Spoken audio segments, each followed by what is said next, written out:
the land that refused to fall. Long before gunpowder cracked the forests of Yorubaland and before colonial maps tried to flatten ancient sovereignties into thin lines, there was a rugged land of hills, stones, and stubborn freedom.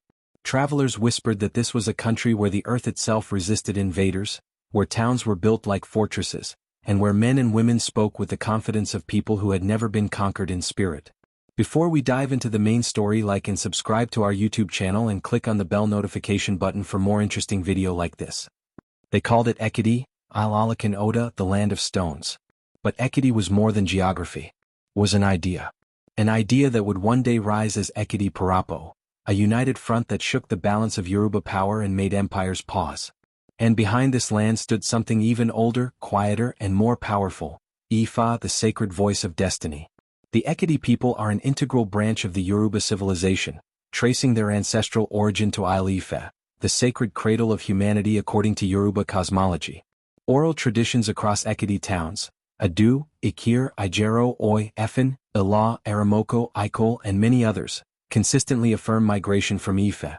In Yoruba belief, Odujuwa descended from the heavens at Ife, establishing order on earth. From his lineage came princes and priest-kings who migrated outward to found new settlements. Ekiti was among the earliest regions settled because of its defensible terrain and fertile land.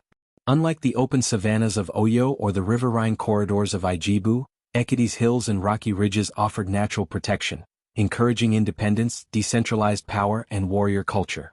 Thus, Ekiti towns emerged as autonomous city-states, each ruled by its own Oba, councils of chiefs, warrior guilds, and Ifa priests. Why Ekiti was called Ili Omi Edeoka, land of water and stone? Ekiti's physical landscape shaped its psychology. Rocky outcrops served as natural fortresses. Dense forests enabled guerrilla warfare. Springs and rivers were believed to be spirit-inhabited. This environment produced a people known for fierce independence, intellectual sharpness, deep spirituality, resistance to domination. Even within Yorubaland, Ekiti people were known as Alagbara Inu, strong-willed at heart. Ekiti and the sacred origin of Ifa. To understand Ekiti, one must understand Ifa. Ifa is not merely divination.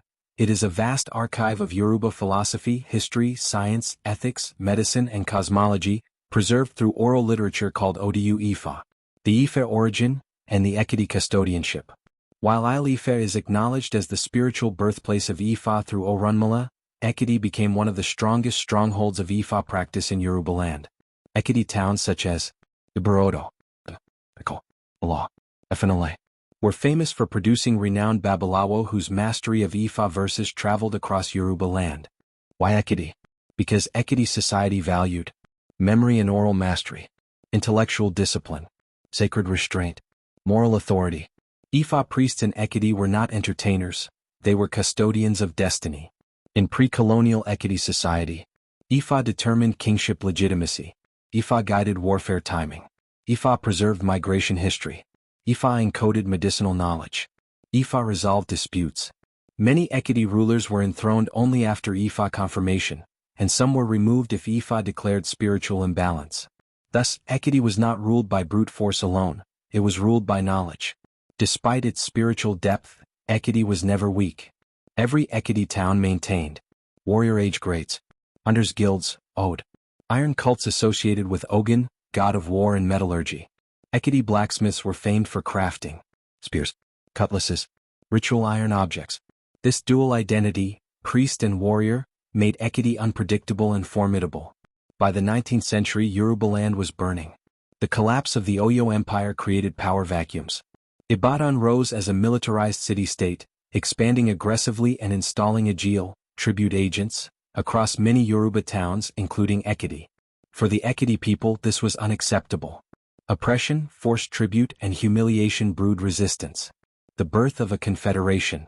In 1877, Ekiti towns united with their eastern Yoruba neighbors under a powerful banner. Ekiti Parapo, Ekiti United. This was revolutionary. Independent towns set aside rivalries to form a joint military command, shared intelligence networks, collective spiritual consultation through Ifa. This alliance later merged with the Ijesa, Akoko, and other eastern groups, forming the core resistance against Ibadan dominance. The conflict escalated into what became known as the Kiriji War, 1877 to 1893, named after the thunderous sound of new cannons, Kiriji, that shook the land. For Ekiti Parapo, warfare was strategic, not reckless. Forest ambushes replaced open battles. Spiritual rituals preceded military actions. Ibadan's expansion met its hardest resistance here. For over 16 years the war raged, one of the longest civil wars in West African history. Though the war ended through British mediation, one truth became clear. Ekiti was never conquered. Ekiti was negotiated with. The Ekiti Parapo resistance ended Ibadan imperial dominance, preserved Ekiti autonomy, reshaped Yoruba political balance. Even colonial administrators noted the intellectual stubbornness and organizational discipline of Ekiti people. Ekiti Yoruba dialects are among the purest forms of Yoruba, rich in proverbs and tonal discipline. Ekiti culture values: elders' wisdom, respect for lineage, oral history, moral uprightness, festivals honor ancestors, deities like Ogun, Obatala, and Ifa, earth and fertility spirits. Every Ekiti town remembers where it came from and why it must never forget. Today, Ekiti stands quieter, roads paved, hills mapped, traditions modernized. But beneath those stones, the old verses still sleep. In Ifa, it is said that some Odu are never recited until destiny demands them. What knowledge did the Ekiti priests preserve that was never written down? What strategies were hidden in the forests during Ekiti Parapo days? And what happens when a people who once united to stop empires remember who they truly are? Because history warns us of one thing.